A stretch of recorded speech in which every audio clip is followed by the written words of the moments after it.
मुख्यमंत्री केजरीवाल जी से 5 सवाल करना चाहता हूं और चाहता हूं कि आपके माध्यम तक मेरे ये सवाल उन तक पहुंचे। पहला सवाल है कि जहांगीरपुरी और पूर्वी दिल्ली में जो सांप्रदायिक हिंसा हुई उस पर केजरीवाल जी पूरी तरह से चुप रहे। अगर कोई उन मुद्दों पर जाकर के लोगों के बीच खड़ा हुआ तो हमारे नेता राहुल गांधी जी खड़े हुए, उन्होंने लोगों के आंसू पोंछने का काम किया। सरकार के मंत्री, सरकार के मुखिया अरविंद केजरीवाल जी अपने घर से बाहर नहीं निकले। जिस तरह आज वो बीच में जो कॉर्पोरेशन के इलेक्शन हुए या फिर बाद में चुनाव हुए तो वो पूरे लाल लश्कर के साथ लोगों के बीच में वोट मांगने तो गए, लेकिन जब दंगे हो रहे थे, जब सांप्रदायिक हिंसा हो रही थी जहांगीरपुरी में और पूर्वी दिल्ली के इलाकों में, तो एक भी जगह अरविंद केजरीवाल जी नजर नहीं आए। उनसे मैं पूछना चाहता हूं कि आपने उस समय चुप्पी क्यों साध रखी थी और आज तक आपने चुप्पी क्यों साध रखी है, और जो प्रभावित समुदायों की समस्याएं थी उनको हल करने के लिए आपने क्या कदम उठाए इन दोनों जगहों के, विशेष करके जहांगीरपुरी और पूर्वी दिल्ली।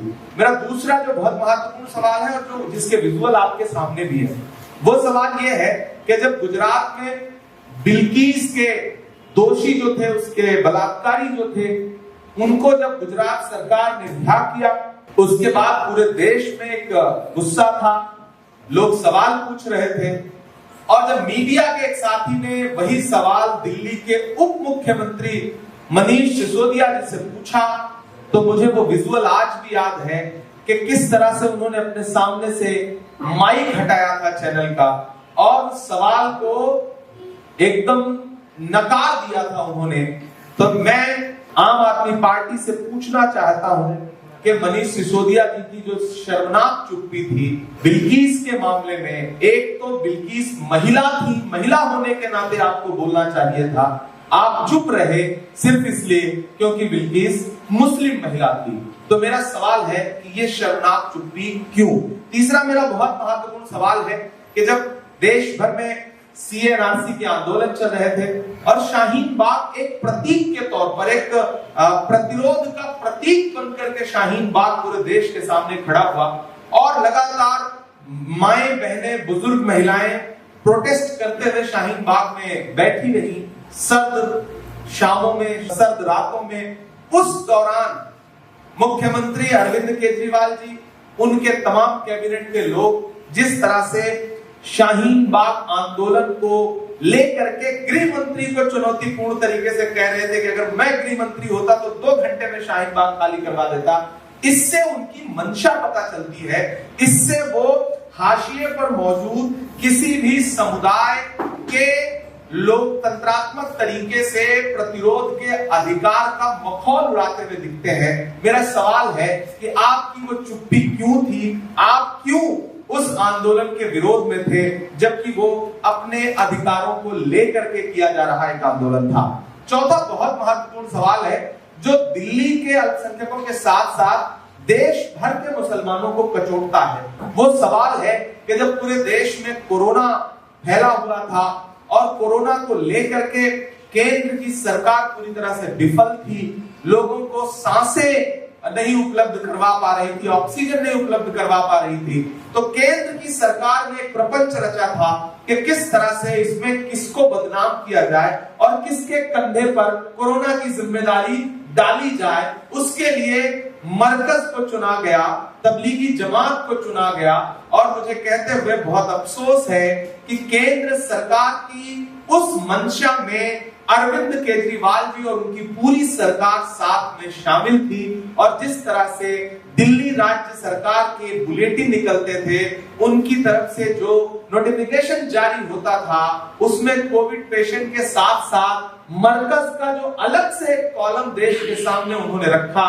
उससे पूरे देश में तबलीगी जमात को और मरकज को लगातार नफरत का सामना करना पड़ा, बदनाम होना पड़ा। बाद में वो सारे आरोप जो है वो झूठे निकले।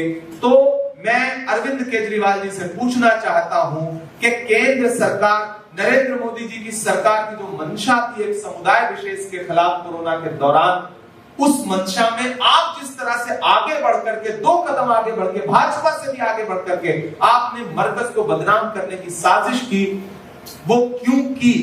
और फिर आप किस मुंह से दिल्ली राज्य के मुसलमानों के बीच में वोट मांगने की हिम्मत जुटा पा रहे हैं?